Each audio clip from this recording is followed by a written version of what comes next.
ये आने वाले टाइम में, अभी जो आप पश्चिम बंगाल की बात कर रही हैं, तो पश्चिम बंगाल में भी बीजेपी की सरकार बनने जा रही है, और उत्तर प्रदेश में तो योगी जी को हटाने वाला पैदा अभी हुआ नहीं है। वोट चोरी का नाम देके भाई जनता मानने को तैयार नहीं है। ये तो बताइए कौन कह रहा है कि वोट, कहाँ वोट चोरी हो रही है? नमस्कार दर्शकों, आप सभी का स्वागत है और आप देख रहे हैं न्यूज अपडेट।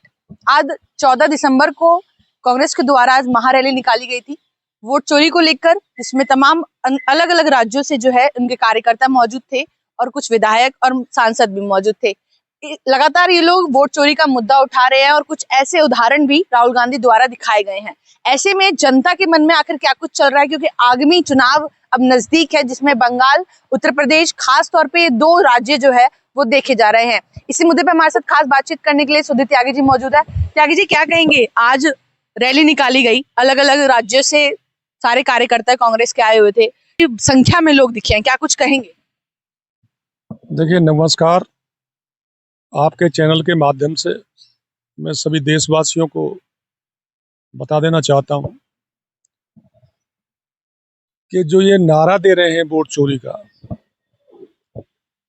पूरे विपक्ष की बात कर रहा हूं मैं, खाली राहुल गांधी नहीं है, उसमें अखिलेश हो, अभी तेजस्वी जी ने तो हालत देख ली बिहार में, आप लोगों ने भी देखी होगी। और अब की बार जो हालात होने जा रही है राहुल गांधी जी की, 2029 में शायद पहले की तरह 40 का आंकड़ा ही पार नहीं कर पाएंगे अगर यही हालत रही।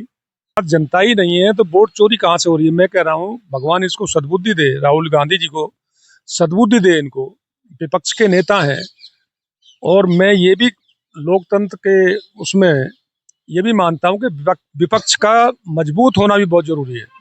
और इस बात को हमारे आदरणीय प्रधानमंत्री नरेंद्र मोदी जी भी कहते हैं कि विपक्ष की भूमिका में आने के लिए मेहनत करनी पड़ती है, मशक्कत करनी पड़ती है।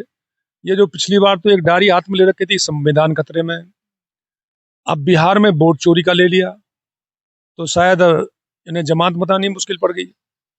अब आज दिल्ली में आप बता रहे हैं, मैंने तो देखा नहीं है कि बड़ी भीड़ थी, तो भीड़ तो पूरे देश से इकट्ठी करनी कोई बड़ी बात नहीं है, हो ही जाती है। मैं कह रहा हूँ किसानों को ले लीजिए, मजदूरों को ले लीजिए, विपक्ष अगर कहीं महंगाई को ले लीजिए, किसी जनता को, जनता के लिए तो काम करिए ना। तो ये सब जनता मानने वाली नहीं है। और दूसरी बात आपको बता दो, अभी तो इनको ये ध्यान नहीं है कि केरल में भी कमल खिल गया है पहली बार।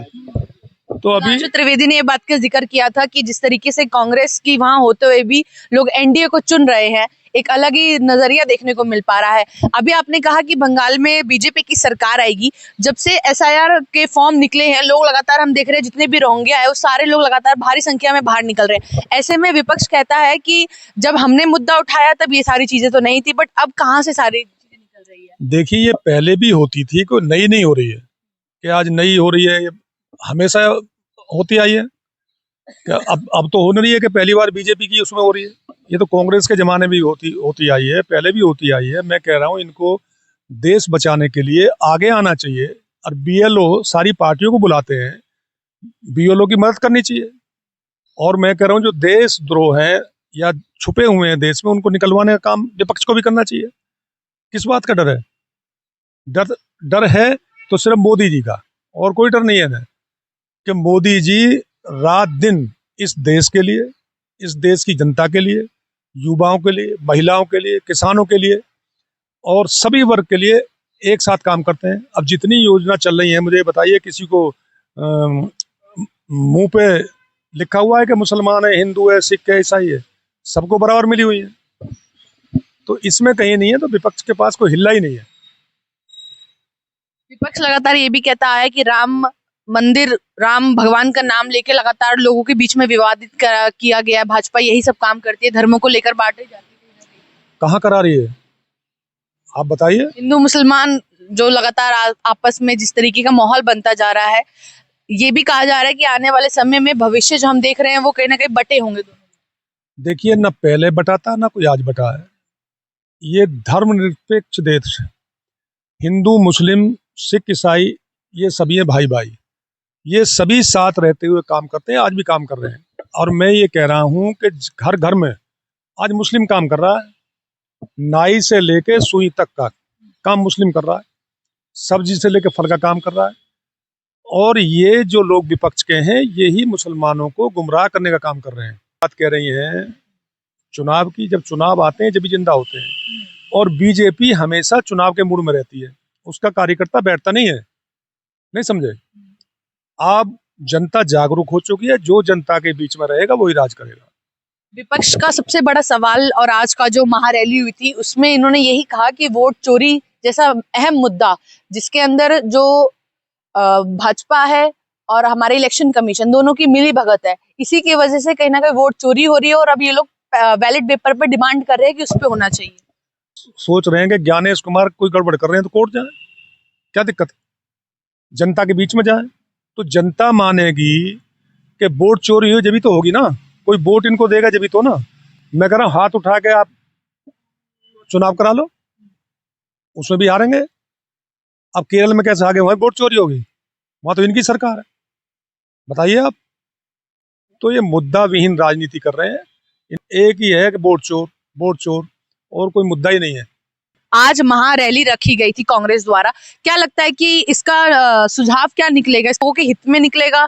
जिस तरीके से लोगों की संख्या देखने को मिली, क्योंकि जनता भी जानना चाहती है कि इस महारैली के बाद से अब क्या होने वाला है। जनता जागरूक है, मैंने बता दी। जनता जानती है कौन हमारे हित में काम करने वाला है, कौन अहित में काम करने वाला है।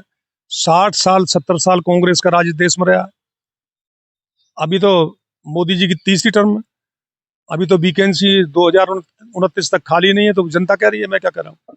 कि कमेंट बॉक्स में आप लोग को बताना है कि जो आज महारैली रखी गई थी कांग्रेस द्वारा, इसमें आप लोग की क्या कुछ राय विचार है। इनकी राय आपने सुनी है, आपको क्या लगता है कि इसमें क्या कुछ और सुझाव रखना चाहिए था, क्योंकि ये मुद्दा बहुत अहम है। आप लोग को क्या लगता है, इस पर आप लोग अपनी प्रतिक्रिया जरूर दीजिएगा।